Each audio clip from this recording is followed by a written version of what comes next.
হুসাইন রাদিয়াল্লাহু তাআলা আনহুর হত্যায় যদি শোক পালন করতে হয়, তাহলে আবু বকর, ওমর, উসমান, আলীর হত্যাতেও তো তার চেয়ে বেশি শোক পালন করতে হবে। যে হুসাইন রাদিয়াল্লাহু তাআলা আনহুর মৃত্যু, হাসান এবং হুসাইন রাদিয়াল্লাহু তাআলা আনহুমার প্রতি ভালোবাসা ইমানের অঙ্গ। নির্ধারণে যেই মাসগুলো হারাম তার মধ্যে একটি গুরুত্বপূর্ণ মাস হচ্ছে মুহররম। পরপর 3 মাস, দুল কায়দা, দুল হিজ্জা এবং মুহররম। তো এই হারাম মাসগুলোর সম্মান হচ্ছে, হারাম মাসে যুদ্ধ বিগ্রহ নিষিদ্ধ। যুদ্ধ বিগ্রহ নিষিদ্ধ মানে নিজে থেকে শুরু করা নিষিদ্ধ।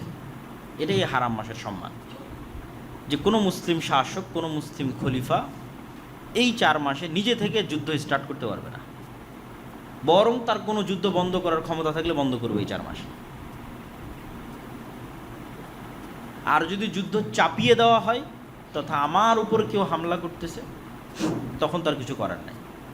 তখন আল্লাহ অনুমতি দিয়েছে যে ঠিক আছে, যতটুকু তোমাদের উপর জুলুম হচ্ছে তোমরা ততটুকু জুলুমের প্রতিবাদ করো, কিন্তু নিজে থেকে হারাম মাসে যুদ্ধ শুরু করা যাবে না, মারামারি, গণ্ডগোল, ফাটাফাটি শুরু করা যাবে, শান্তি বিরাজ রাখতে হবে। এবং এই বিধান মক্কার মুহাম্মদ সাল্লাল্লাহু আলাইহি ওয়াসাল্লাম আসার পূর্বের কাফেররা অনুসরণ করত। কাফের মুশরিকদের কাছে হারাম মাসের গুরুত্ব ছিল। আর হারাম এরিয়া হচ্ছে মক্কা এবং মদিনা। মক্কাকে হারাম করেছে ইব্রাহিম আলাইহিস সালাতু ওয়াস সালাম, মদিনাকে হারাম করেছে মুহাম্মদ সাল্লাল্লাহু আলাইহি ওয়াসাল্লাম। তো মুহররম মাসের 10 তারিখ, আশুরা মানে দশম, 10th, আরবিতে 10-এর আরবি হচ্ছে আশারা, 10। ওইটাকে যখন দশম যুক্ত করা হয়েছে তখন আরবিতে হচ্ছে আশুরা, দশম দিন, 10 থেকে দশম। তাহলে আশারা থেকে আশুরা, 10 থেকে দশম, মুহররম মাসের দশম দিন। তো মুহররম মাসের দশম দিনের কি গুরুত্ব? এমনি অসংখ্য জয়ীফ হাদিস আছে, জাল হাদিস আছে, যে সব কিছুই মুহররম মাসের 10 তারিখ। আল্লাহ পৃথিবী সৃষ্টি করেছে এই দিনে, পৃথিবী ধ্বংস হবে এই দিনে, আদম সৃষ্টি করেছেন এই দিনে, এরকম অসংখ্য কিছু রিওয়ায়াত আছে যেগুলো সরাসরি নির্ভরযোগ্য সূত্রে প্রমাণিত নয়। নির্ভরযোগ্য সূত্রে প্রমাণিত কি? নির্ভরযোগ্য সূত্রে প্রমাণিত একটাই, সেটা হচ্ছে ইয়াউমা নাজাল্লাহু সুবহানাহু তাআলা ইয়া বানি ইসরাঈল আযকুরু নি'মাতি আল্লাতী আন'আমতু আলাইকুম, হে বানু ইসরাইল স্মরণ করো আমার নিয়ামতের কথা। ওয়া ইয নাজ্জাইনাকুম মিন আলি ফিরআউন ইয়াসুমুনাকুম সুআল আযাব ইউযাব্বিহুনা আবনাআকুম ওয়া ইস্তাহইয়ুনা নিসাআকুম ওয়া ফী যালিকুম বালাউম মির রাব্বিকুম আযীম। স্মরণ করো সেই দিনের কথা যেই দিন আমি তোমাদের ফিরআউন থেকে মুক্তি দিয়েছিলাম। ফিরআউন কি করতো? ইয়াসুমুনাকুম সুআল আযাব, নিকৃষ্ট আযাব দিত তোমাদের। কীভাবে আযাব দিত? ইউযাব্বিহুনা আবনাআকুম, তোমাদের ছেলে সন্তানদের জবাই করতো। ওয়া ইস্তাহইয়ুনা নিসাআকুম, তোমাদের মেয়েদের বাঁচিয়ে রাখতো। কি দয়ায় বাঁচিয়ে রাখতো মেয়েদের? না, একদিকে পুরুষকে হত্যা করা হচ্ছে, আর একদিকে পরিবারের সম্মান, মেয়েদেরকে বাঁচিয়ে রাখা হচ্ছে দাসত্ব করার জন্য, প্র্যাকটিক্যাল দাসত্ব করার জন্য, আর পুরুষদেরকে হত্যাই করা হচ্ছে। তাহলে মেয়েদেরকে বাঁচিয়ে রাখা হচ্ছে লাঞ্ছনা, যে একটা জাতির লাঞ্ছনা এবং একটা পরিবারের লাঞ্ছনার সবচেয়ে বড় আলামত যে ওই বাড়ির স্ত্রী, ওই বাড়ির মেয়ে, ওই বাড়ির মা মানুষের দাস, মানুষের দাসী। ইউযাব্বিহুনা আবনাআকুম, তোমাদের পুরুষদের হত্যা করা, ওয়া ইস্তাহইয়ুনা নিসাআকুম, তোমাদের মেয়েদের বাঁচিয়ে রাখা হচ্ছে দাস হিসেবে। এই ভয়ঙ্কর শাসকের নাম হচ্ছে ফিরআউন। আমি মুক্তি দিয়েছি। ওয়া ইয ফারাকনা বিকুমুল বাহরা, সমুদ্রকে চিরে দিয়েছি তোমাদের জন্য, যেন তোমরা ফিরআউনের কবল থেকে মুক্তি পাও। ওয়া আগরাকনা আলা ফিরআউন, আর ফিরআউনকে ডুবিয়ে দিয়েছি এই সমুদ্রে। এটা পৃথিবীর ইতিহাসে যতগুলো বড় ঘটনা আছে তার মধ্যে বিশাল বড় ঘটনা হচ্ছে বানু ইসরাইলের মুক্তি পাওয়া আর ফিরআউনের ডুবে যাওয়া মূসা আলাইহিস সালাতু ওয়াস সালামের মাধ্যমে, এবং সমুদ্র চিরে দ্বিখণ্ডিত হয়ে যাওয়া। এই ঘটনা যেই দিন ঘটেছে সেটাই মুহররমের 10 তারিখ। এবং আজও ইহুদিদের কাছে এই দিন খুবই সম্মানিত, এবং তারা এই দিনের যে নামে তারা উদযাপন করে সেটা হচ্ছে ইয়ম কিপ্পুর। হিব্রু ভাষায় যেটাকে আমরা আশুরা বলছি ওটাকেই বলা হয় ইয়ম কিপ্পুর। তো রাসূলুল্লাহ সাল্লাল্লাহু আলাইহি ওয়াসাল্লাম যখন মদিনায় গেলেন, তখন মদিনার ইহুদিরা এই দিনে সিয়াম পালন করতো। তখন রমজানের সিয়াম আসেনি। তো রাসূল সাল্লাল্লাহু আলাইহি ওয়াসাল্লাম বললেন, তোমরা কেন এই দিনে সিয়াম পালন করো? তো বললো এই ঘটনা। আল্লাহ নবী বললেন, ফানাহনু আহাক্কু ওয়া আওলা বিমূসা মিনকুম, বলছে মুসার খুশিতে খুশি হওয়ার হকদার তোমাদের চাইতে আমি বেশি। কেন মুসা যেই তাওহীদের দাওয়াত দিত, যেই সিরাতে মুস্তাকিমের দাওয়াত দিত, এবং যেই ধারাবাহিক নবুয়তের ধারাবাহিকতায় মুসা, তারপরে আরও পরে ঈসা আলাইহিস সালাম, সেই ধারাবাহিকতায় আমি মুহাম্মদ সাল্লাল্লাহু আলাইহি ওয়াসাল্লাম। তাহলে মূলত মুসা আলাইহিস সালামের সকল কষ্টে কষ্ট পাওয়ার এবং সকল খুশিতে খুশি হওয়ার মূল হকদার হচ্ছে আমি। কেন তোমরা এখন নামে মুসা আলাইহিস সালামের অনুসারী, কিন্তু কাজে পথভ্রষ্ট, অভিশপ্ত। তো রাসূল সাল্লাল্লাহু আলাইহি ওয়াসাল্লাম সিয়াম পালন করলেন এবং ইহুদিদের বিরোধিতার খাতিরে একদিন আগে অথবা একদিন পরে আর একটা সিয়াম তিনি অতিরিক্ত করে দিলেন। 10ম দিনের আগে 9 তারিখ অথবা 10ম দিনের পরে 11 তারিখ, যাতে আহলে কিতাব তথা ইহুদিদের থেকে মুসলমানের ইবাদত একটু হলেও আলাদা হয়। তো রাসূলুল্লাহ সাল্লাল্লাহু আলাইহি ওয়াসাল্লাম দুটো হাদিস, আফজালুস সিয়াম বা'দা রমাদান শাহরুল্লাহিল মুহাররম, রমাজানের পরে আল্লাহর নিকটে সবচেয়ে শ্রেষ্ঠ সিয়াম হচ্ছে মুহররম মাসের সিয়াম। আর আরেকটা হাদিসে রাসূল সাল্লাল্লাহু আলাইহি ওয়াসাল্লাম বলেন, সিয়াম ইয়াউম আশুরা আহতাসিবু আলাল্লাহ আন ইউকাফিরা সানাতাল্লাতী ক্বাবলাহ। আমরা কিছুদিন পূর্বে আরাফার সিয়াম রেখেছিলাম 1 বছর আগের এবং 1 বছর পরের গুনাহ, আর রাসূল সাল্লাল্লাহু আলাইহি ওয়াসাল্লাম এটাতে বলছেন আশুরাতে 1 বছর পূর্বের গুনাহ।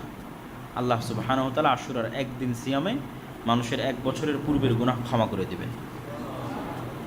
কিন্তু দুঃখের বিষয় হচ্ছে এই আশুরাকে নিয়ে আমাদের সমাজে অনেক আকীদাগত বিভ্রান্তি আছে, আর এই বিভ্রান্তির একটা ঘটনাও আছে কাকতালীয়।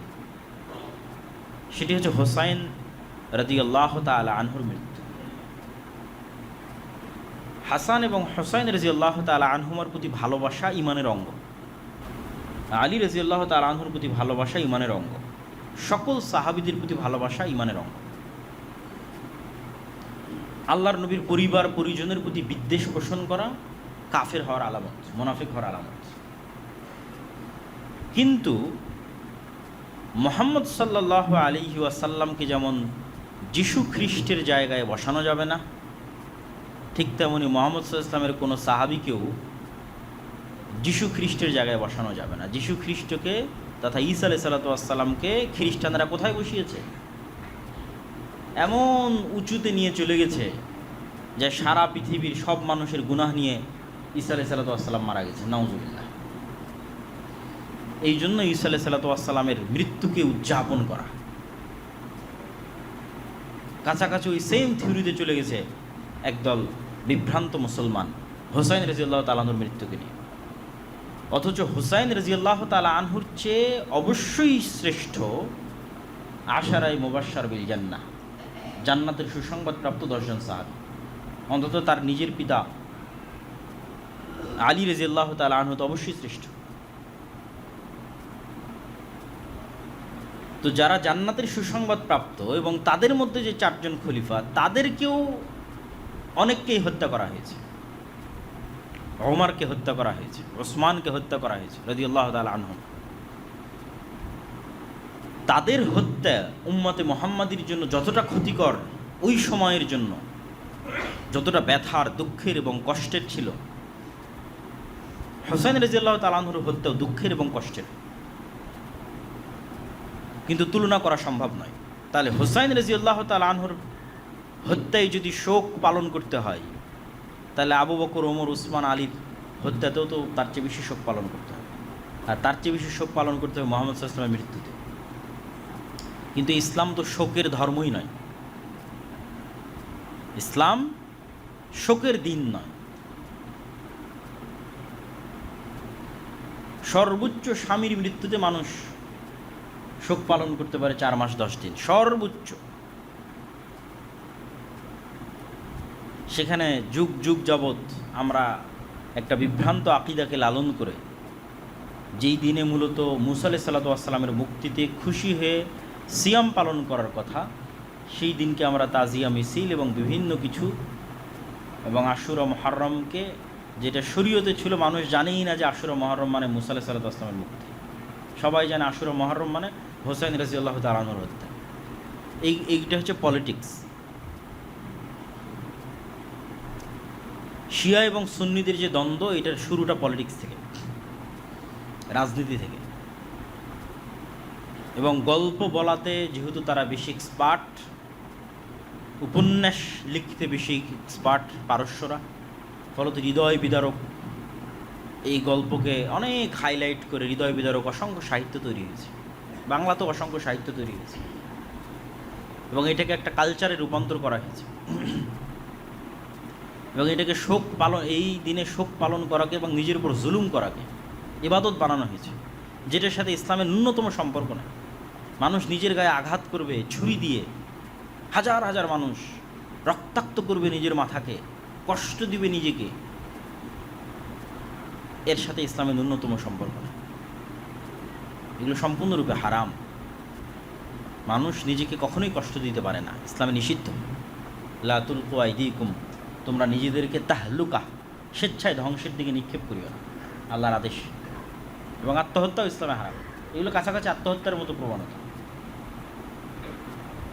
তো এই ধরনের বিভ্রান্ত এবং ভ্রান্ত আকিদা থেকে বের হয়ে এসে আমাদের আশুরা মুহররমের সঠিক আকিদা এবং সঠিক বিশ্বাস লালন করতে হবে। হ্যাঁ, হুসাইন রাদিয়াল্লাহু তাআলা আনহু যেমন আলে বাইতের অংশ, আয়েশা রাদিয়াল্লাহু তাআলা আনহাও আলে বাইতের অংশ। আলী ইবনে আবি তালিব রাদিয়াল্লাহু তাআলা আনহু রাসূল সাল্লাল্লাহু আলাইহি ওয়াসাল্লামের এক চাচা, আবু তালেবের সন্তান। তো রাসূল সাল্লাল্লাহু আলাইহি ওয়াসাল্লামের তো আরও চাচা আছে, আব্বাস ইবনে আব্দুল মুত্তালিব, হামজা ইবনে আব্দুল মুত্তালিব, তাদের সন্তানেরা কই? তাদের সন্তানেরও আলে বাইতের অংশ। আব্দুল্লাহ বিন আব্বাস এবং তাদের পরিবার আলে বাইতের অংশ। তাহলে শুধু একজনকে যদি আমি সম্পূর্ণরূপে আলাদা করে নিই, আলী রাদিয়াল্লাহু তাআলা রাসূল সাল্লাল্লাহু আলাইহি ওয়াসাল্লাম মাত্র এক মেয়েকে বিবাহ করেছে, আর ওসমান রাদিয়াল্লাহু আনহু দুই মেয়েকে বিয়ে করেছে। তো রাসূল সাল্লাল্লাহু আলাইহি ওয়াসাল্লামের দুই মেয়েকে বিয়ে করার পর ওসমান রাদিয়াল্লাহু আনহু হয়ে গেল আমার কাছে ঘৃণার পাত্র। আর এক মেয়েকে বিবাহ করার কারণে আমি তাকে হাইলাইট করে উপরে নিয়ে যেতে যেতে যেতে যেতে কেউ কেউ ইলাহ, আল্লাহ বানিয়ে ফেলেছে আলী রাদিয়াল্লাহু তাআলা, নাউযুবিল্লাহ। তাহলে এই তুলনাগুলো থেকেই তো বোঝা যায় যে এটার মধ্যে কোথাও না কোথাও গ্যাপ আছে, ভুল ত্রুটি আছে। যদি আল্লাহ নবীর পরিবারের প্রতি ভালোবাসা হয়, তাহলে যিনি আল্লাহ নবীর দুই মেয়েকে বিয়ে করেছে ওসমান রাদিয়াল্লাহু তাআলা, উনি তো বেশি ভালোবাসার পাত্র। যদি আল্লাহ নবীর মেয়ের জামাই হিসেবে বেশি ভালোবাসার পাত্র, তাহলে এই জন্য জিনিসগুলো আসলে লজিক্যালি টিকে না, বরং এগুলো প্রত্যেকটাই মূলত পলিটিক্স। হ্যাঁ, এটা ঠিক যে যেই মুহূর্তে হুসাইন রাদিয়াল্লাহু তাআলা আনহুকে হত্যা করা হচ্ছে, ওই মুহূর্তের শাসক ইয়াজিদ, কিন্তু উমাইয়াদের দারুল খেলাফা হচ্ছে দামেস্ক। আর নিহত হচ্ছেন হুসাইন রাদিয়াল্লাহু তাআলা আনহু ইরাকে। ইরাক থেকে সিরিয়ার দূরত্ব ভালোই, এবং মধ্যে মরুভূমি থাকায় যাওয়ার রাস্তা অনেক ক্রিটিক্যাল, ফোরাত নদীর তীর ধরে ঘুরে যেতে হয়। ইব্রাহিম আলাইহিস সালাতু ওয়াস সালাম যখন ইরাক থেকে সিরিয়াতে হিজরত করেছিলেন, তখনও ওনাকে এইভাবে ঘুরে আসতে হয়েছে। তো শাসক আছে দামেস্কে, সরাসরি তার পক্ষ থেকে হত্যার আদেশের প্রমাণ ইতিহাসে পাওয়া যায় না। বায়াত যেন না নিতে পারে, আত্মসমর্পণ যেন করে, আমার হাতে এসে যেন বায়াত নাই, এই রকমের আদেশ আছে। কিন্তু মূল কালপ্রিট এখানে হচ্ছে কুফার মানুষেরা, যারা মুনাফিকি করেছে, যারা তাকে অনেক উৎসাহ দিয়ে মদিনা থেকে নিয়ে গেছে, আসেন আমরা আপনার পাশে থাকবো, অমুক করব তুমুক করব, কিন্তু যাওয়ার পর আর পাশে নাই। তো মূল কালপ্রিট হচ্ছে আহলে কুফা, কুফার তৎকালীন যারা মানুষ, যারা তাকে দাওয়াত দিয়ে উস্কিয়ে মদিনা থেকে বের করে নিয়ে এসেছে কুফায়, কিন্তু যখন কুফায় এসেছে তখন আর সাথ দেয়নি। ঘটনা অত্যন্ত হৃদয় বিদারক। অবশ্যই ইয়াজিদ ইবনে মুআবিয়াকে এতটুকুর জন্য দায় দেওয়াই যায় যে সে হত্যাকারীর কোনো বিচার করেছিল কিনা, এই প্রশ্ন অবশ্যই উত্থাপন করা যায়। এই জন্য আহলুস সুন্নাত ওয়াল জামাতের পক্ষ থেকে শাইখুল ইসলাম ইবনে তাইমিয়া বলেছেন, ইয়াজিদ ইবনে মুআবিয়া না প্রশংসার যোগ্য না নিন্দারও যোগ্য। নিন্দা করেও আমরা গুনাহের ভাগিদার হতে রাজি নই, প্রশংসা করেও কেন সে সাহাবী নয়, আলাদা করে তার প্রতি আমাদের কোনো জিম্মেদারিও নয়।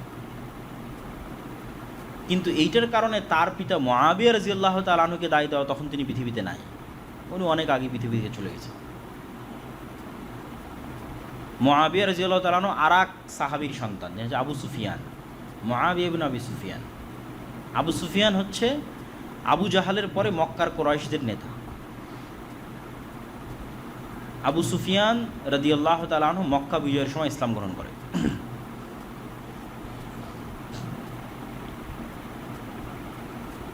এবং আবু সুফিয়ান রাদিয়াল্লাহু তাআলা আনহু এবং তার সন্তান মুআবিয়া রাদিয়াল্লাহু তাআলা আনহু রাসূল সাল্লাল্লাহু আলাইহি ওয়াসাল্লামের অনেক নিকটস্থ এবং অনেক কাছের। যারাই পূর্বে কাফের থেকে মুসলমান হয়েছে তাদের কারো প্রতি বিদ্বেষ রাখার সুযোগ নাই, তার পূর্বের কাফের অবস্থার কারণে কি জন্য সুযোগ নাই। ওমর রাদিয়াল্লাহু তাআলা আনহু তো পূর্বে কাফের ছিলেন, মুশরিক ছিলেন, রাসূল সাল্লাল্লাহু আলাইহি ওয়াসাল্লামের শত্রু ছিলেন। খালিদ বিন ওয়ালিদ তো এক যুদ্ধে মুহাম্মদ সাল্লাল্লাহু আলাইহি ওয়াসাল্লামের বিরুদ্ধে বিজয় অর্জন করেছে, উহুদের যুদ্ধে। পরে খালিদ বিন ওয়ালিদ তো সব যুদ্ধে মুসলমানদের নেতৃত্ব দিয়েছে। আজ যতদূর পর্যন্ত মুসলমানদের সীমানা সবই খালিদ বিন ওয়ালিদের অবদান। তাহলে যেই কারণে আপনি ওমর রাদিয়াল্লাহু তাআলা আনহুকে ঘৃণা করতে পারেন না, খালিদ বিন ওয়ালিদকে পারেন না, ওই কারণে আবু সুফিয়ান এবং মুআবিয়া বিন আবু সুফিয়ানকে পারেন না। বরং ঘৃণা করা তো বহু দূরের কথা, ঘৃণা রাখলে মানুষ কাফের হয়ে যেতে পারে। এই জন্য একটা প্রশ্নের উত্তরে একজন সালাফ বলেছেন যে ওমর ইবনে আব্দুল আজিজ বেশি শ্রেষ্ঠ না মুআবিয়া বিন আবি সুফিয়ান বেশি শ্রেষ্ঠ। কেন ওমর ইবনে আব্দুল আজিজের শাসনকালকে মানুষ খোলাফায়ে রাশেদার শাসনকালের সাথে তুলনা করত, অথচ ওমর ইবনে আব্দুল আজিজ সাহাবী নয়, উমাইয়া খেলাফতের একজন শাসক। তখন একজন সালাফে সালিন উত্তরে বলেছেন যে ওমর ইবনে আব্দুল আজিজের সারা জীবনের আমল আর মুআবিয়া বিন আবি সুফিয়ানের একটা সিজদা যারা রাসূল সাল্লাল্লাহু আলাইহি ওয়াসাল্লামের সাথে দিয়েছে, দুইটার তুলনা হবে না। সাহাবীদেরকে ওই সর্বোচ্চ মর্যাদার জায়গাতেই রাখতে হবে। ফলত এই নিকৃষ্ট পলিটিক্সের মধ্যে ঢুকে ঈমান হারানো অত্যন্ত বড় একটি শয়তানের ষড়যন্ত্র। এই ষড়যন্ত্রে আমাদের পা দেওয়া যাবে না। আল্লাহ সুবহানাহু ওয়া তাআলা আমাদের মুহররমের 10 তারিখের যে সঠিক ইতিহাস সেটি জানার এবং মুসা আলাইহিস সালাতু ওয়াস সালামের যে মুক্তি, এই মুক্তিতে আনন্দিত হয়ে সিয়াম পালন করার তৌফিক দান করুক আল্লাহুম্মা আমিন। দুনিয়ার জীবন গুরুত্বপূর্ণ নয়, পরকালের জীবন গুরুত্বপূর্ণ, এই বিষয়ে আল্লাহ সুবহানাহু ওয়া তাআলা বারবার মানুষের দৃষ্টি আকর্ষণ করেছেন। তো এই দৃষ্টি আকর্ষণ থেকে আমাদের যেটি শিক্ষা সেটি হচ্ছে পরকাল এবং পুনরুত্থান যদি সত্য হয় তাহলে যে হিসাব আমাদের দিতে হবে সেই হিসাব সময়ের হিসাব। আমরা প্রতি মুহূর্ত এবং প্রতি সেকেন্ড যা পার করছি সেটির হিসাব।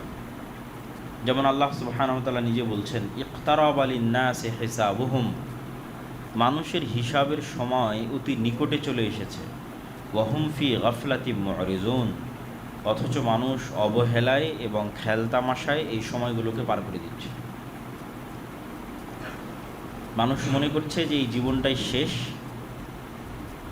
খাওয়া দাওয়া ফুর্তি করো, দুনিয়াটা মস্ত বড়, এবং পৃথিবীর আর অন্য সৃষ্টি জীবের মতো মানুষও হয়তো জিজ্ঞাসার বাইরে থেকে যাবে, হিসাবের বাইরে থেকে যাবে। কিন্তু আল্লাহ সুবহানাহু তাআলা মানুষকে অনর্থক সৃষ্টি করেননি। আর আল্লাহর সৃষ্টির এই সার্থকতা সেই দিনই পূরণ হবে যেই দিন মানুষের কাজের হিসাব হবে এবং মানুষকে তার প্রতিদান দেওয়া হবে। সেই দিন আল্লাহর এই সৃষ্টি সার্থক হবে। নাহলে আমরা যে মানুষ, আল্লাহর শ্রেষ্ঠ সৃষ্টি, এটি সার্থক হবে না। তো এই সময়ের গুরুত্ব সম্পর্কে আল্লাহ সুবহানাহু ওয়া তাআলা নিজেও, আমাদের সবার একটি সূরা মুখস্থ আছে, সূরাতুল আসর, ওয়াল আসর ইন্নাল ইনসানা লাফি খুসর, শপথ সময়ের, নিশ্চয় প্রত্যেক মানুষ সময় নষ্ট করে। আমি এই আয়াতের এই অর্থ করি, যদিও আয়াতের শাব্দিক অর্থ হচ্ছে শপথ সময়ের, নিশ্চয় প্রত্যেক মানুষ ক্ষতির মধ্যে নিমজ্জিত। আর আমি কি বললাম? শপথ সময়ের, নিশ্চয় সকল মানুষ সময়ের বিষয়ে ক্ষতির মধ্যে নিমজ্জিত, মানে সময় নষ্ট করতেছে। ইল্লাল্লাযীনা আমানু ওয়া আমিলুস সালিহাত, সময় কাদের নষ্ট হচ্ছে না? যারা ঈমান আনয়ন করেছে, সৎ কাজে সময়কে কাজে লাগাচ্ছে, ওয়া তাওয়াসাউ বিল হাক্কি ওয়া তাওয়াসাউ বিস সবর, পরস্পরকে সত্যের আদেশ দিচ্ছে এবং ধৈর্যের আদেশ দিচ্ছে, তাদের সময় নষ্ট হচ্ছে না। এবং একই কথা রাসূলুল্লাহ সাল্লাল্লাহু আলাইহি ওয়াসাল্লাম হাদিসে বলেছেন যে আদ-দুনিয়া ওয়া মা ফিহা কুল্লুহা মালউনা, দুনিয়া এবং দুনিয়ার মধ্যে যা কিছু আছে সবই অভিশপ্ত। অতটুকু অভিশাপের বাইরে তথা অতটুকু সময় কাউন্ট হবে, গণা হবে যতটুকু আল্লাহর জন্য। তার মানে কি আপনার ব্যবসা বাণিজ্য এগুলোও অভিশপ্ত? না, শুধু নিয়ত ঠিক থাকলে ওগুলোও কাউন্ট হবে। আপনার স্ত্রী পুত্র সন্তান সন্ততির সাথে কাটানোর সময়, ব্যবসা বাণিজ্য ক্যারিয়ার চাকরি ক্ষেত্রে কাটানোর সময়, এমনকি ঘুমানোর সময়, সব সময় কাউন্ট হবে, গণনার মধ্যে আসবে, কার্যকর হবে, অ্যাক্টিভ থাকবে, যদি সেগুলোর নিয়ত বিশুদ্ধ থাকে, কাজ সৎ থাকে। নাহলে দেখা যাবে জীবন পার করেছি 60 বছর, কিন্তু কিয়ামতের মাঠে দেখা যাচ্ছে যে আমার জীবন মাত্র 1 ঘন্টা অথবা 10 মিনিট। কেননা ওই একটা ঘন্টাই আসলে আমি আল্লাহর জন্য ব্যয় করেছিলাম। তো এই জন্য সময় খুবই ভয়ঙ্কর। এই জন্য ইসলামে প্রত্যেকটা আমল এবং প্রত্যেকটা ইবাদত সময়ের সাথে সূক্ষ্ম থেকে সূক্ষ্মভাবে কানেক্টেড। আর কোনো দিন, আর কোনো ধর্ম, আর কোনো রিলিজিয়ান পৃথিবীতে এতটা টাইম কানেক্টেড, টাইম ওরিয়েন্টেড নয়, সময় কেন্দ্রিক নয়। সাহারি ইফতারি একদম ঘড়ি ঘন্টা ধরে এক্সাক্ট টাইমে হতে হবে। 5 ওয়াক্ত সালাত ঘড়ি ঘন্টা মিনিট সেকেন্ড ধরে একদম এক্সাক্ট টাইমে হতে হবে। আমরা রমজানের কথা বলি, আর যত আমাদের ঈদের সালাত বলি, যা আছে সব কিছু টাইম কানেক্টেড এবং টাইম ওরিয়েন্টেড। তথা আমরা যদি সময়কে একটা একমুখী সরল পথ হিসেবে কল্পনা করি, যে সময় একটা একমুখী সরল পথ, তাহলে ওই সময়ের মধ্যে মূলত আমরা ইবাদতগুলোকে ঢুকাচ্ছি। ওই সময়টাই মূলত আমার লাইফ। সময় পার হচ্ছে, ওর মধ্যে আমরা আমাদের কথা, কাজ, আমাদের ইবাদত, আমল, আখলাক সব ঢুকাচ্ছি। আর যখন ঢুকাচ্ছি না, তখন ওই সময় তো পার হয়ে গেছে, ওই সময় তো সেফ অবস্থায় আছে। ফলত ওই সময় আর তো আমি কিছু ঢুকাতে পারলাম না। যে সময় সালাদ ঢুকানোর কথা ছিল, ওই সময় তো আর কিছু ঢুকলো না, ফাঁকা চলে গেল। কিন্তু সময় তো অক্ষত। তো আল্লাহ সুবহানাহু ওয়া তাআলা পবিত্র কোরআন মাজিদের বিভিন্ন আয়াতে মানুষ দুনিয়ায় খেলতামাশায় মত্ত থাকবে এবং শয়তান মানুষকে খেলতামাশায় মত্ত রাখবে, এটির দিকেও ইঙ্গিত করেছেন।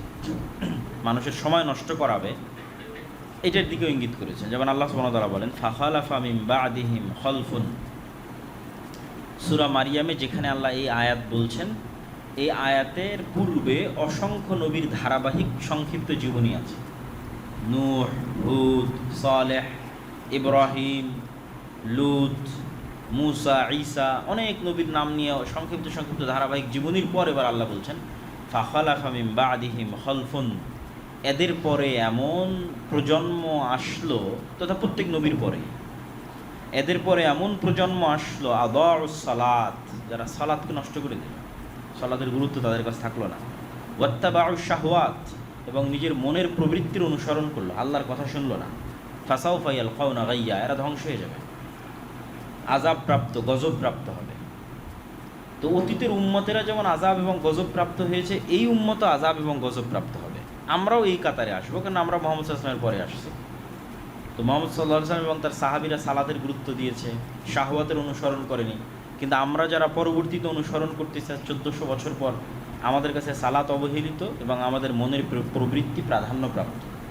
তাহলে অতীতে চলে যাওয়া জাতির মতো তো আমরা গজবপ্রাপ্ত হওয়ার হকদার। সে গজব কোথায়? তো উম্মতে মুহাম্মাদির গজব মূলত বিধর্মীদের উম্মতে মুহাম্মাদির উপর চাপিয়ে দেওয়া। আল্লাহ আমাদের উপর শাসন করার দায়িত্ব দিবেন বিধর্মীদের। এটা হলো উম্মতে মুহাম্মাদির উপর গজবের ধরন। অথবা মুসলমান পরস্পর গৃহযুদ্ধ। আল্লাহ সুবহানাহু ওয়া তাআলা প্রায় নবীর সময়ে গজবের স্টাইল চেঞ্জ করেছেন। সুতরাং গজব সবসময় একই স্টাইলে আসবে, এটা সাধারণত দেখা যায়নি। নূহ আলাইহিস সালাতু ওয়াস সালামকে বন্যায়, তো লূত আলাইহিস সালাতু ওয়াস সালামকে তো বন্যায় নয়। পরবর্তীতে আর কোনো নবীর ক্ষেত্রে বন্যা আসেনি, মানে গজবের ফরম্যাটে বন্যা আসেনি। লূত আলাইহিস সালাতু ওয়াস সালামকে শহর উল্টিয়ে দেওয়া হয়েছে। পরবর্তী আর কোনো নবীর গজবের ক্ষেত্রে এই ফরম্যাট আসে। হুদ আলাইহিস সালাতু ওয়াস সালামের কওমকে বিকট আওয়াজ, সালেহ আলাইহিস সালাতু ওয়াস সালামের কওমকে ঝড়ো বাতাস, তথা কোনো এক নবীর ক্ষেত্রে ঝড়ো বাতাস, কোনো এক নবীর ক্ষেত্রে বিকট আওয়াজ। আবার যখন আসহাবুল ফিল আসলো তখন উপর থেকে পাখি দিয়ে পাথর। তাহলে উম্মতে মুহাম্মাদির ক্ষেত্রে কি, উম্মতে মুহাম্মাদির ক্ষেত্রে কি ভূমিকম্প হয়ে মাটির নিচে ধসে যাবে, বন্যা হয়ে ডুবে যাবে? না। উম্মতে মুহাম্মাদির ক্ষেত্রে আযাবের ফরম্যাট হচ্ছে বিধর্মীরা আপনাকে শাসন করবে, অথবা আমরা নিজেরা নিজেরা গৃহযুদ্ধ করে পরস্পরকে হত্যা করব। এই আযাব কেন আসবে? আদাউস সালাত, যখন সালাত অবহেলিত হবে, মনের প্রবৃত্তির অনুসরণ হবে। আল্লাহ সুবহানাহু ওয়া তাআলা আর এক আয়াতে বলেন, ওমিনান নাসি মান ইয়াশতারি লাহওয়াল হাদিস লিউদিল্লা আন সাবিলিল্লাহ। মানুষদের মধ্যে একদল মানুষ আছে যারা লাহওয়াল হাদিস কিনে। লাহওয়াল হাদিসের ব্যাখ্যায় ইবনু কাসির রাহিমাহুল্লাহ বলছেন, প্রত্যেক যে কাজ মানুষকে আল্লাহর স্মরণ থেকে দূরে রাখে তার সবই লাহওয়াল হাদিস। মোবাইলের গেম থেকে শুরু করে, ফেসবুক স্ক্রলিং থেকে শুরু করে, মুভি সিরিজ থেকে শুরু করে, খেলা দেখা থেকে শুরু করে, যে কোনো কিছু যা মানুষকে আল্লাহর স্মরণ থেকে গাফেল করে দেয় তা লাহওয়াল হাদিস। ওমিনান নাসি মান ইয়াশতারি লাহওয়াল হাদিস লিউদিল্লা আন সাবিলিল্লাহ। যারা লাহওয়াল হাদিসে ব্যস্ত হয়ে যায়, বা স্বাভাবিক বাংলা বললে অপ্রয়োজনীয় কথা ও কাজে ব্যস্ত হয়ে যায়। মিন হুসনি ইসলামিল মারই তারকু মা লা ইয়ানিহি। একজন মুসলমানের সবচেয়ে ভালো গুণ কি? যা অপ্রয়োজনীয় তা পরিত্যাগ করে দিবে। কথা অপ্রয়োজনীয় বাদ বলবে না, গীবত, তোহমত, অপবাদ, আড্ডা, কমেন্ট, ফেসবুক অপ্রয়োজনীয় বাদ দিয়ে দিবে। যেটা শোনা অপ্রয়োজনীয় সেটা বাদ দিয়ে দিবে, যেটা দেখা অপ্রয়োজনীয় সেটা বাদ দিয়ে দিবে।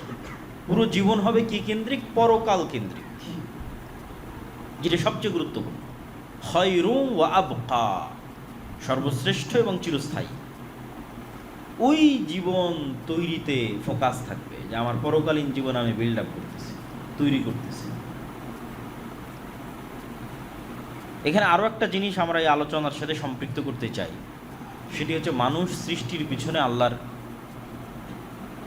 তাৎপর্য, মহত্ব, ইচ্ছা এবং উদ্দেশ্য। ওয়াইদ ক্বালা রাব্বুকা লিল মালাইকাতি ইন্নী জাইলুন ফিল আরদি খলিফা ক্বালু আতাজআলু ফিহা মান ইউফসিদু ফিহা ওয়া ইয়াসফিকুদ দিমা ওয়া নাহনু নুসাব্বিহু বিহামদিকা ওয়া নুকদ্দিসু লাক। আল্লাহ ফেরেশতাদের ডেকে বললেন, আমি পৃথিবীতে নতুন প্রতিনিধি তৈরি করতে চাই, পৃথিবীর প্রতিনিধি, পৃথিবীর দায়িত্বশীল।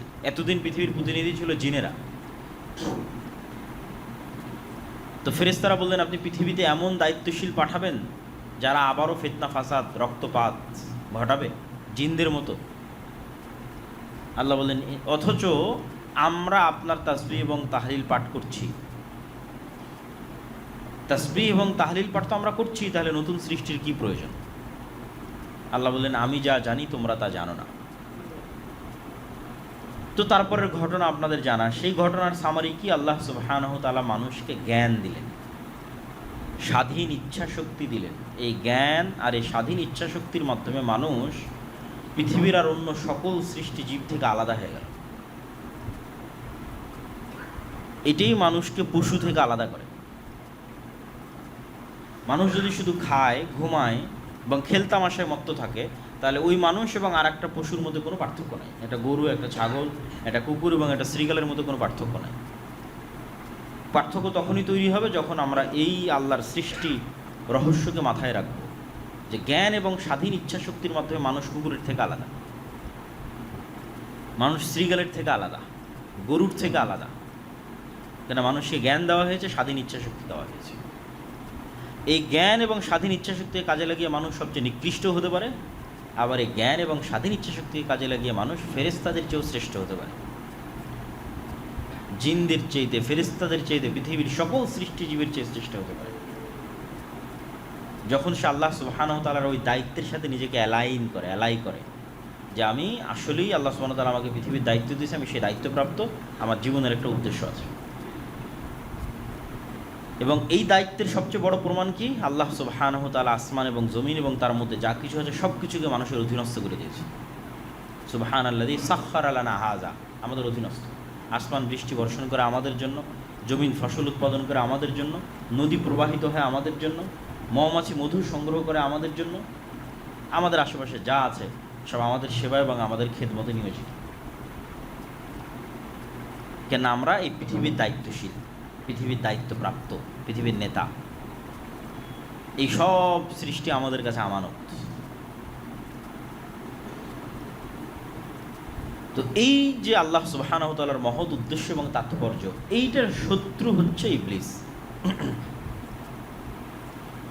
সে চায় মানুষকে তার মৃত্যুর কথা ভুলিয়ে দিতে, পরকালের কথা ভুলিয়ে দিতে এবং আল্লাহর স্মরণ থেকে মানুষকে গাফিল করে দিতে। এবং আজকের যুগে আপনি চিন্তা করেন, আপনি ইউরোপ আমেরিকা ঘুরেন অথবা যে কোনো বিশ্বের যে কোনো জায়গায় যান, যে ইবলিস যে সাকসেসফুলি মানুষকে রব্বুল আলামিন থেকে ডিসকানেক্ট করে দিয়েছে, পৃথিবীর প্রত্যেকটা ধর্ম আজকে ধুকে ধুকে মরতেছে ইসলাম ছাড়া।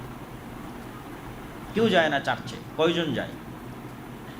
কেননা শয়তান এমন সব টেকনোলজি এবং স্ট্র্যাটেজি তাদের হাতে উঠিয়ে দিয়েছে যে জীবনেও কোনো দিন না মরা পর্যন্ত মরার কথা স্মরণ হবে না। জুয়া, মদ, আড্ডা, নেশা, মোবাইল, মুভি, ইন্টারনেট, খেলা, অসংখ্য কিছু, সবসময় প্রতিনিয়ত ব্যস্ত। ফলত সে আল্লাহ সুবহানাহু ওয়া তাআলা থেকে ডিসকানেক্টেড।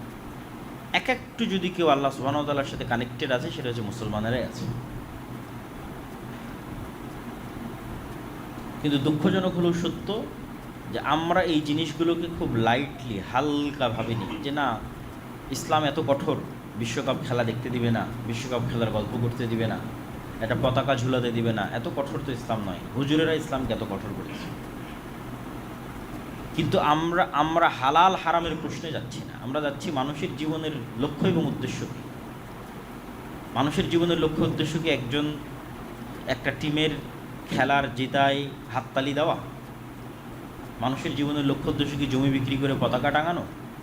মানুষের জীবনের লক্ষ্য উদ্দেশ্য কি সালাতে না উঠা, তাহাজ্জুদে না উঠা যখন রব্বুল আলামিন ডাকে, কিন্তু খেলা দেখতে উঠা? মানে মানুষের জায়গা কোথায় ছিল আর মানুষ নেমে গেছে কোথায়? আসফালা সাফিলিন, সর্বনিম্ন স্তরে নেমে গেছে এবং শয়তান নামিয়ে দিয়েছে সাকসেসফুলি। এবং এখান থেকে অন্তত কিছু না বোঝা গেলেও একটা জিনিস বোঝা যায় যে দাজ্জালের সকল আলামত জানার পরেও, দাজ্জালের কাফের পড়ার পরেও মানুষ পাগলের মতো দাজ্জালের অনুসরণ করবে। আমাদের চোখের সামনে আমরা দেখতেছি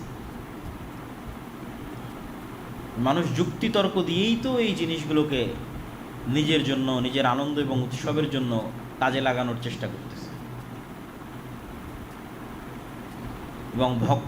এবং ভক্তি এবং শ্রদ্ধার সর্বোচ্চ পর্যায়ে পৌঁছে যাচ্ছে।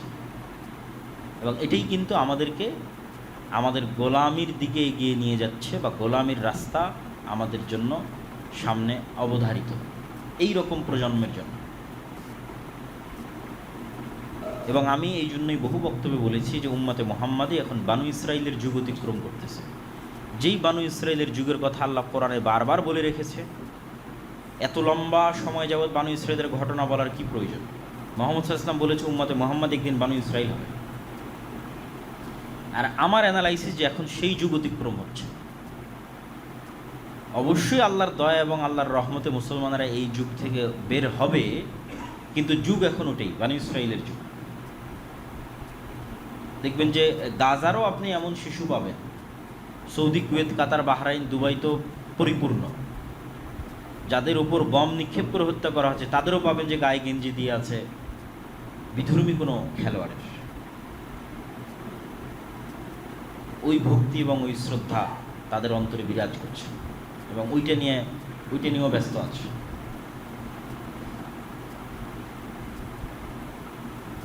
তো আমরা যতক্ষণ আমাদের জীবনের লক্ষ্য এবং উদ্দেশ্য ঠিক না করতে পারবো এবং আমাদের পরবর্তী প্রজন্মকে তাদের জীবনের লক্ষ্য এবং উদ্দেশ্য কোথায় সেটি না দেখাতে পারবো, কাজের অভাব নাই, এত কাজ, বিশেষ করে উম্মতে মুহাম্মাদির কাজের অভাব নাই। কেন আমরা মাজলুম, আমরা নির্যাতিত, আমাদের সময় নষ্ট করার সুযোগ নয়, অসংখ্য কাজ পড়ে আছে, কিছুই নাই। এই একটা বাংলাদেশের মতো যে রাষ্ট্র, এই রাষ্ট্রেরই স্বাধীনতা এবং সার্বভৌমত্বের কোনো গ্যারেন্টি নেই। বাংলাদেশের মাটিতে বসে এখন একদল মানুষ বক্তব্য দিচ্ছে যে পলাশবাড়ির মতো জায়গায় বিশ্ববৃহৎ যে মন্দির নির্মাণ হচ্ছে, মূর্তি নির্মাণ হচ্ছে, ওইটা নির্মাণে যারা বাধা দিচ্ছে তাদেরকেই বাংলাদেশ থেকে বের করে দেওয়া হবে, তথা মুসলমানদেরকে বাংলাদেশ থেকে বের করে দেওয়া হবে। তো বাংলাদেশেরই তো স্বাধীনতা এবং সার্বভৌমত্বের কোনো গ্যারেন্টি নেই। এবং এই জিনিসগুলোকেও ছোট হিসেবে দেখার সুযোগ নাই। কেন ছোট হিসেবে দেখার সুযোগ? আমি সবসময় বলি যে অন্য আর একটা জাতি কী করছে আর আপনি কি করছেন, এটার তুলনা। কেন সে বিজয়ী হবে না আর কেন আপনি পরাজিত হবেন না? যদিও বাঙালিদের সাথে রাম কেন্দ্রিক অথবা রাম নবমী কেন্দ্রিক যে সংস্কৃতি, এটির খুব একটা চর্চা নাই, কলকাতার হিন্দুদের মধ্যেও ছিল না। সবচেয়ে বড় করে যে পুজো উদযাপিত হয় পশ্চিমবঙ্গে সেটা হচ্ছে দুর্গা পূজা। দুর্গা, কালী, সরস্বতী এগুলো হচ্ছে বাঙালিদের, হিন্দুদের উদযাপিত দেবদেবীর নাম। আর রাম, কৃষ্ণ, বিষ্ণু এগুলো যে উত্তরপ্রদেশের, রাজস্থানের, অযোধ্যার ওই সমস্ত অঞ্চলের হিন্দুদের কালচার। দুর্গাপূজা যেইভাবে পশ্চিমবঙ্গের হিন্দুরা উদযাপিত করে, রামনবমী কিন্তু এইভাবে উদযাপিত করে না, বরং অনেক ছোট পরিসর হয়। এখন পলিটিক্যাল কারণে হচ্ছে। তো বিজেপির যে উত্থান, এই উত্থানের সাথে পলিটিসাইজ করা হয়েছে, জয় শ্রীরাম স্লোগানকে পলিটিসাইজ করা হয়েছে, রাজনীতিকরণ করা হয়েছে। এই জন্য কোনো একজন হিন্দু যখন, বাঙালি হিন্দু বিশাল করে দুর্গার মূর্তি তৈরি না করে রামের মূর্তি তৈরি করে, তখন সেটা পলিটিক্স, তখন সেটা বিজেপির সম্প্রসারণবাদী চিন্তার অংশ। যখন কোনো বাঙালি হিন্দু বাংলাদেশে বসে জয় শ্রীরাম স্লোগান দেয়, তখন বাংলাদেশকে ভারতের অন্তর্ভুক্ত করার প্রজেক্টের অংশ। কিন্তু ওই একই সময় আমাদের যুবকেরা কি করতেছে? মুসলমান যুবকেরা ওই সময় খেলতামাশায় মত আছে। এই জায়গায় হচ্ছে আফসোস। এইভাবেই কিন্তু জাতির অধঃপতন হয় এবং জাতি তার স্বাধীনতা, সার্বভৌমতা হারিয়ে ফেলে। স্পেন যেমন হারিয়ে ফেলেছে, স্পেনের মুসলমানেরা। বাগদাদ যেমন হালাকুখা চেঙ্গিস খানের হাতে ধ্বংস হয়ে গেছে, ঠিক এই সেম প্রসেসে ধ্বংস হয়, যে প্রসেসের মধ্যে দিয়ে আমরা যাচ্ছি। আমরা সকল ওই আলামত এবং ওই চিহ্নগুলো পূরণ করছি জাতি হিসেবে, প্রজন্ম হিসেবে। যেই চিহ্ন, যে আলামতগুলো পূরণগুলো একটা জাতি গোলামে পরিণত হয়, এটা জাতির স্বাধীনতা এবং সার্বভৌমত্ব থাকে না।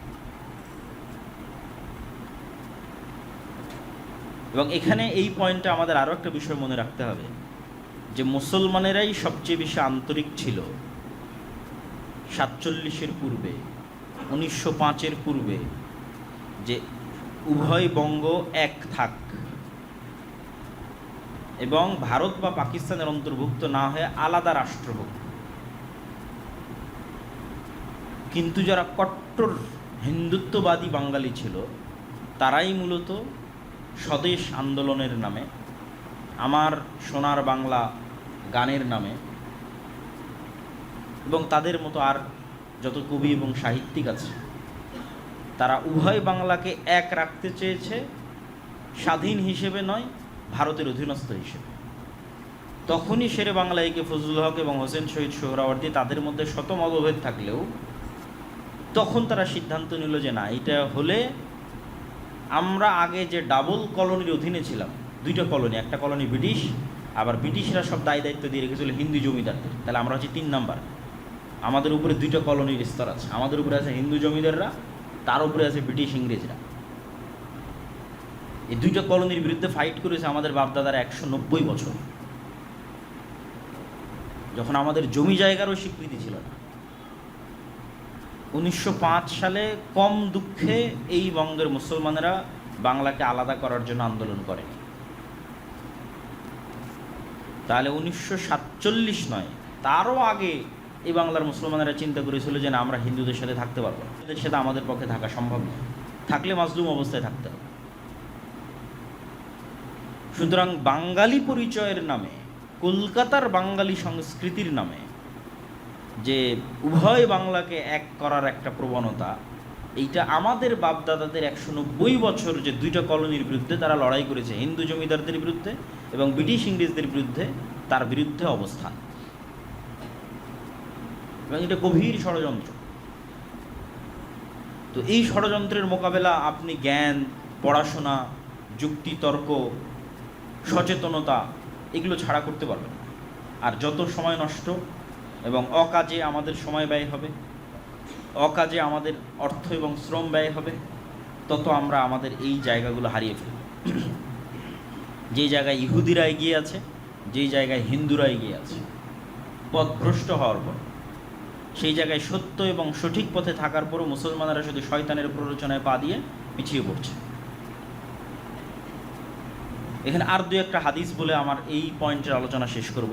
রাসূলুল্লাহ সাল্লাল্লাহু আলাইহি ওয়াসাল্লাম বলেন, ইগতানিম খামসান ক্বাবলা খামসিন, পাঁচটা জিনিসের পূর্বে পাঁচটা জিনিসকে মূল্যায়ন করো। শাবাবাকা ক্বাবলা হারামিক, বয় বৃদ্ধ হওয়ার পূর্বে যৌবনকালকে মূল্যায়ন করো। সিহহাতাকা ক্বাবলা সাকামিক, অসুস্থ হওয়ার পূর্বে সুস্থতাকে মূল্যায়ন করো। ওয়া গিনাকা ক্বাবলা ফাকরিক, আর হাতে যখন টাকা আছে তখন সেই টাকাকে মূল্যায়ন করো দরিদ্র হওয়ার পূর্বে।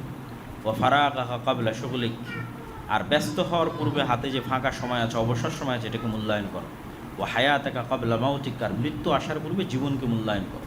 তথা এই সব জিনিসগুলো আমাদের সময়ের গুরুত্ব তুলে ধরে এবং আমাদের যৌবনকালের গুরুত্ব তুলে ধরে। রাসূল সাল্লাল্লাহু আলাইহি সাল্লাম বলেন, লা তাযুলু কাদামা আবদিন ইয়াওমাল কিয়ামা হাত্তা ইউসালা আন উমরিহি ফীমা আফনাহু, কিয়ামতের মাঠে মানুষকে পাঁচটা প্রশ্নের মুখোমুখি হতে হবে। তার সময় কোথায় পার করেছে, জ্ঞান অনুযায়ী কি কাজ করেছে, সম্পদ কোথায় থেকে অর্জন করেছে এবং সম্পদ কোথায় ব্যয় করেছে, এবং তার শরীরকে কোন কাজে ক্ষয় করেছে। তুই যে যৌবনকাল, সময়, বয়স, এটাকে কোথায় সে ব্যয় করেছে।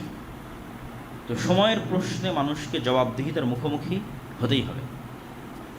এই জন্য আমরা উদাত্ত আহ্বান জানাই যে আমরা যেন আল্লাহর মহৎ সৃষ্টির যে উদ্দেশ্য, পৃথিবীর প্রতিনিধিত্ব করার যে দায়িত্ব এবং উম্মতে মুহাম্মাদি হিসেবে মানুষকে জান্নাতের পথে নিয়ে যাওয়ার যে দায়িত্ব, এইটা সম্পর্কে সচেতন হই এবং আমাদের আশেপাশে মানুষ যে সময় নষ্ট করতেছে, কাজ নাই, চায়ের স্টলে, অফিসে, আদালতে, ফেসবুকে খেলা দেখায়, তাদেরকে এবং নিজেরাও হেদায়েত হয় এবং তাদেরকেও হেদায়েত করার চেষ্টা করে। তারা সময়গুলোকে কাজে লাগাক, জ্ঞান অর্জন করুক, পড়াশোনা করুক। অন্য আর কোনো বিশ্ববিদ্যালয়ে আপনি এই দৃশ্য দেখতে পাবেন না, বিশ্বের উন্নত বিশ্ববিদ্যালয় যে উন্মাদনা আপনি বাংলাদেশে ঢাকা বিশ্ববিদ্যালয়ে দেখতে পাবেন। অক্সফোর্ড, ক্যামব্রিজ, হার্ভার্ড কোনো বিশ্ববিদ্যালয়ে পাবেন না এই ধরনের উন্মাদনা। তাহলে আমরা কোথায় এবং তারা কোথায়? আর আমরা বক্তব্যের শেষ অংশে এসে যেটা আলোচনা করতে চাচ্ছি সেটা হচ্ছে মুহররম। আল্লাহ সুবহানাহু তাআলা 4টি মাসকে হারাম করেছেন এবং পবিত্র কোরআনে আয়াত অবতীর্ণ করে সেটা স্পষ্ট করেছে।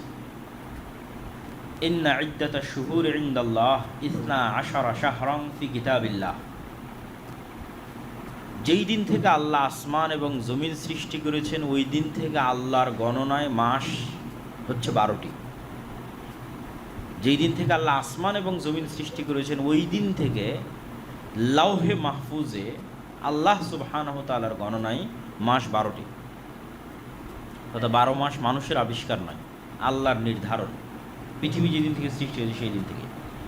মিনহা আরবাআতুন হুরুম, আর ওই দিন থেকে 4টা মাস হারাম।